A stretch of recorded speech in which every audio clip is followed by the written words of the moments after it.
আপনারা জানেন যে বগুড়া সদর আসনের নির্বাচনের শিডিউল ঘোষণা করা হয়েছে। যেহেতু নির্বাচনের শিডিউল ঘোষণা করা হয়েছে, নির্বাচন আচরণবিধিতে এই মুহূর্তে বগুড়া সদরে যাওয়া যেহেতু আচরণবিধি পরিপন্থী হবে, সেজন্যই মাননীয় প্রধানমন্ত্রী ঢাকার যে 17 আসন যে কড়াইল বস্তি, কড়াইলে ইনশাআল্লাহ ওখানে উনি ফ্যামিলি কার্ড বিতরণের কর্মসূচির শুভ উদ্বোধন করবেন। কাজে বগুড়াটা না যাওয়ার কারণটা হচ্ছে এটি। 10 তারিখ ইনশাআল্লাহ, আর 10 তারিখে ইনশাআল্লাহ সকালে এই প্রোগ্রামটা হবে।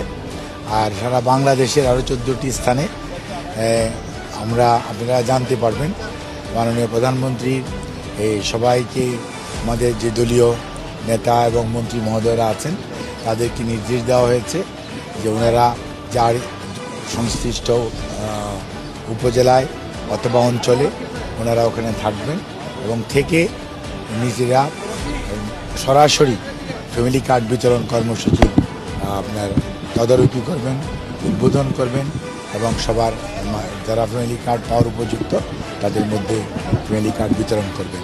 এবং এর মাধ্যমেই বাংলাদেশ জাতীয়তাবাদী দলের যে নির্বাচনী অঙ্গীকার, যে অগ্রাধিকার প্রকল্প ফ্যামিলি কার্ড, সেটির বাস্তবায়নের কাজ শুরু হবে। যদিও ডাটা সংগ্রহ, ডাটা এন্ট্রি এগুলো শুরু হয়েছে 23 তারিখ থেকেই, বাট ফ্যামিলি কার্ড বিতরণ ফিজিক্যালি শুরু হবে ইনশাআল্লাহ 10ই মার্চ থেকে।